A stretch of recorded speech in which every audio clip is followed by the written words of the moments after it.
Ama nukta ya nyingine ni ya mwanamume kijana bachelor, mwanamume bachelor ambaye hana mke.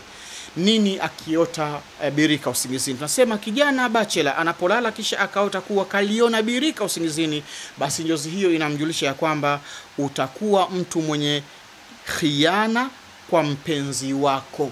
Utakuwa mtu mwenye khiana kwa mpenzi wako.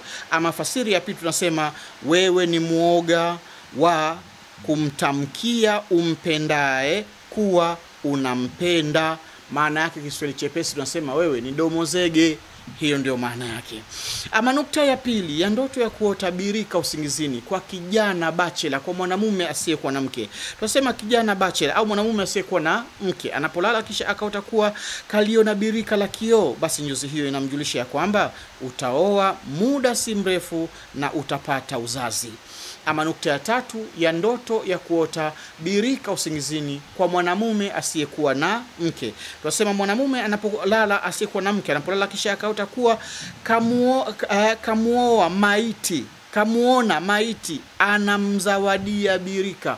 Yani ukamuona maiti anakuzawadia birika, maiti anakuzawadia birika, basi njozi yako hiyo inakujulisha ya kwamba hiyo ni bishara ya kupata umauti uliokwisha tubia kwa Mola wako kipenzi.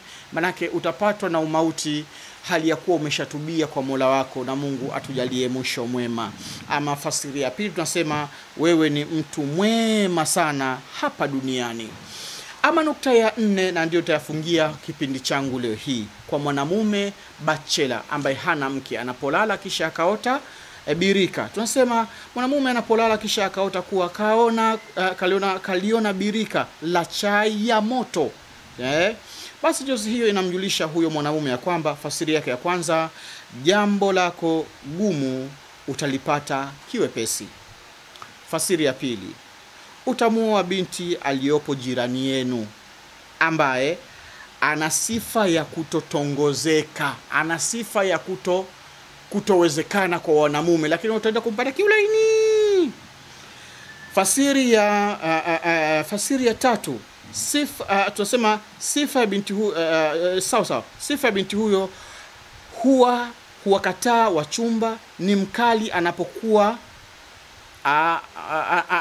ni mkali mpaka kwa wazazi wake wanapomletea habari za kuolewa, lakini wewe utampata kiulaini. Hiyo ndiyo maana yake ya nukta hiyo. Ikhwan, ndugu zangu, biidhnillahi tabaraka wa taala, yarhamukallah, kama utakuwa umepata kuota ndoto ya namna hii, aidha ikawa za namna hizi ambazo ziko zinaashiria mabaya, basi jitahidi kumomba Mwenyezi Mungu akuepushe na mabaya hayo.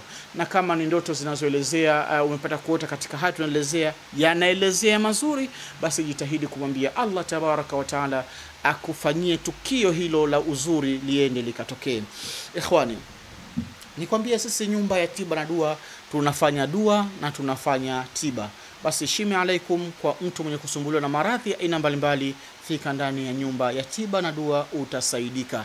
Lakini pia kwa wale wenye kuhitaji dua kwa matatizo ya aina mbalimbali, karibu sana ndani ya nyumba ya tiba na dua. Nikuambie kitu kingine, usiondoke ukasahau kusubscribe channel yetu, kushare na kucomment biidhnillahi tabaraka wa taala. Inshallah, yarhamukumullah. Wassalamu alaikum wa rahmatullahi wa barakatuh.